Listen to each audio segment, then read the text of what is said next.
Ever wonder how a Hawaii street got its name, or maybe the origins of a particular plant that you see growing in your backyard? Well, every Thursday we have our Aloha Authentic segment to bring awareness to Hawaii's culture. Here now is Kamakapili with this week's segment. Aloha, it's Kamakapili. From our eastern portion of Oahu down to the southern portion is a significant stretch of highway that carries even more a significant name. Kalani'anaole Highway, which is commonly mispronounced such as Kalani'aniole or Kalani'anaole, carries a name of who is known as the Prince of the People, Prince Jonah Kuhio Kalani'anaole Pi'ikoi, who actually was named heir to the throne of the Kingdom of Hawaii from his Hanai father, King David La'amea Kalakaua, our last male monarch here in Hawaii.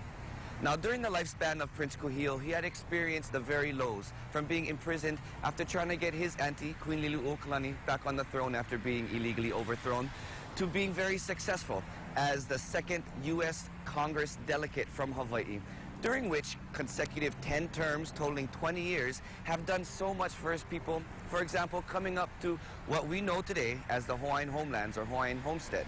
So, did you know? Now you do. Very cool. I didn't know. We always learn so much from you, Kamaka. Well, joining us now with more is, of course, Kamakapili. Good morning. Good morning. Aloha. Aloha. Happy to have you. Thank you. Happy to be talking. Now we're getting a little bit more into the street names again. Back to the streets. Now that the mokus are done. So what does Kalani'anaole mean? Kalani'anaole refers to the royal chief without rank. And, you know, kind of if you to read his life and follow the steps that he did throughout his lifespan, I always just think he's a man before his time, you know, coming from standing very strongly on one side of the spectrum, trying to get his queen back on the throne and was against the overthrow. And then later on down the road, you kind of could see him standing on the opposite side of the spectrum, being part of the American government and being a proud American, you know, but throughout that whole time, he was really playing this game of how to get his people back onto their land, you know, understanding that world is changing and he has to bring his people up with the evolution of the world. Right. And then you also wanted to talk a little bit about Prince Kuhio as well. Yes. What led to him being imprisoned? So it goes back, you know, a very significant time in our history here in Hawaii. January 17th, 1893 is when our Queen Liliuokalani was illegally overthrown by the American government. 2 years later, in 1895, Prince Kuhio was part of this royalist, this Hawaiian royalist kind of regime, wanting to rebel against this provisional government for the sole purpose of getting his auntie, Queen Liliuokalani, back on the throne.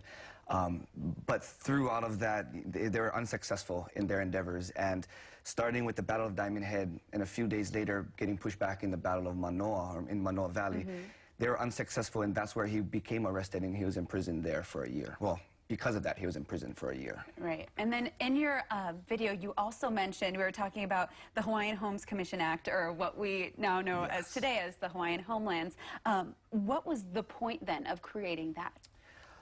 A lot of that came because he's seen how Native Hawaiian people were being displaced. You know, a lot of these lands were being taken and putting a price to it, which Hawaiians never had that, you know, that type of money. Right. So the Hawaiian Homes Commission Act that passed in 1921 designated about 200,000 acres of land here in Hawaii, specifically for the Native Hawaiian people, to get them back on the land and start to get that power back to them.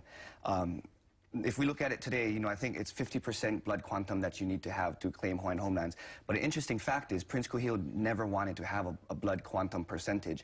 That idea or that topic of how much Hawaiian you, or you got to have this, how much Hawaiian, was never part of the equation until Hawaiian homelands became, or the act had passed.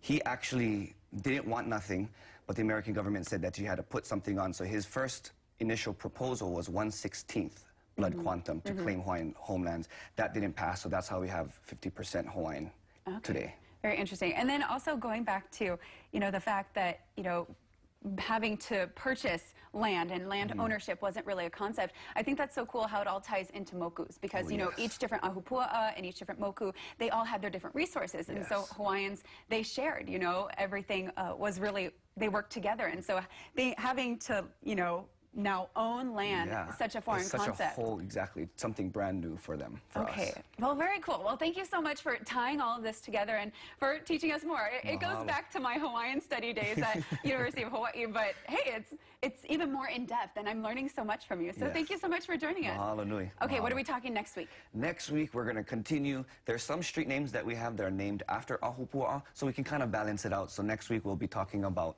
an ahupua'a through the street itself. Perfect. Okay. Okay, very cool. I love it. All right, well, and again, that's going to be next Thursday. Don't miss his Aloha Authentic segments.